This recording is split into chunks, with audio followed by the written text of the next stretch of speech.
The last Shabbos of every month is known as Shabbat Mevarchim. It's the Shabbos that we bless the coming month.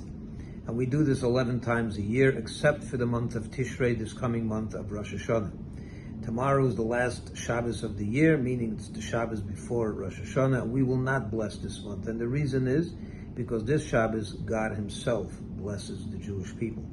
And what is that blessing? Says the Baal Shem Tov, the blessing is in the opening words of this week's portion, which always falls on this Shabbos, which reads, Atem nitzavim hayom kulchem lifnei Hashem Elokeichem. You all stand today firm before God your Lord. And what's hayom today? What's this day? It's a reference to Rosh Hashanah, and that is the blessing.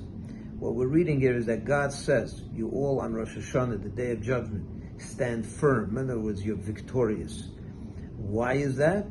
The following words after that in the portion, which reads, all of you, your heads, your judges, your leaders, etc., all the different categories of Jewish people, we all stand in unified unison, in unified purpose on Rosh Hashanah before God your Lord. And what happens is, when God sees the Jewish people standing together, they are the greatest, that is the greatest source of blessing, and God has really no choice but to bless the Jewish people with a good year, because He loves us when we're united. You know, we stand today, as I said just before Rosh Hashanah, I want to offer my own blessing to all of you and to Klal Yisrael, that we should stand in unified purpose. We should stand together. This has not been a very good year. There's a lot of good too, obviously, but there's been a tough year, that's what I mean. And we went through a lot of, challenges in Israel with the war, with October 7th, and we're still reeling from that. We're still involved in it. And I can tell you that the Hamas and the Hezbollah and all these terrorist organizations, all these evil people, they look at the Jewish people when they see that we're torn apart and we're not unified, they pounce on us, and they take advantage of our disunity to inflict harm on us. But when we're unified, there's no force in the world that can stand up to us. Netanyahu gave a beautiful speech today at the UN, and he basically said this in different words.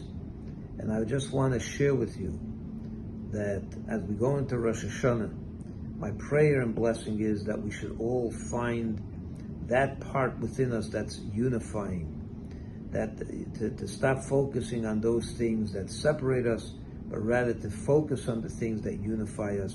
Because when we're unified, we are the greatest blessing to ourselves and to the world around us.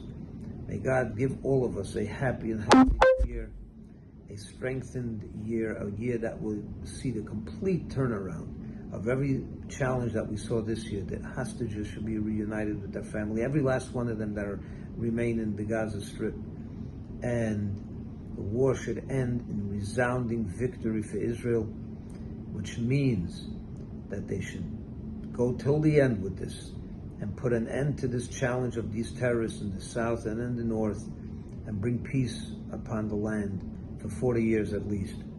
May that happen this coming year, 5785, and may all of you see nothing but blessing in this year, prosperity, good livelihood, good health, nachas from your children, and everything that your heart desires. May Hashem answer it for good. Shabbat Shalom, and remember, try to be unified with another Jew, no matter who he or she is. She may not agree with you, he or she is completely on the other side of the political spectrum, or whatever it may be, offended you. It doesn't make a difference. Try to find that one spark that connects you to them. You will see that you will find such blessing in your life. And who doesn't want blessing? Shabbat Shalom, Shana Tova, all the best.